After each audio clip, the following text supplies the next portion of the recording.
অস্ট্রেলিয়ার একজন ক্রীড়াবিদ আছেন যিনি একসাথে ফুটবল ও ক্রিকেট খেলেন। তিনি দুই মঞ্চেই বিশ্বকে তাক লাগিয়েছেন। তিনি আর কেউ নন, অস্ট্রেলিয়ার এলিসা ফেরি।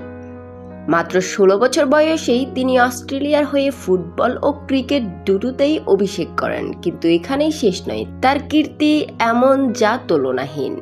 ফুটবলে করেছেন এমন অর্জন যা করতে পারেননি ক্রিশ্চিয়ানো রোনালদোর মতো মহাতারকাও।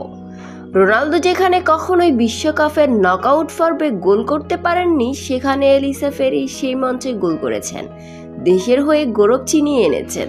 আর ক্রিকেটে এখানেও তিনি ছাড়িয়ে গেছেন এক কিংবদন্তিকে। তিনি আর কেউ নন, ভারতের অন্যতম সেরা ক্রিকেটার শচীন তেন্ডুলকার।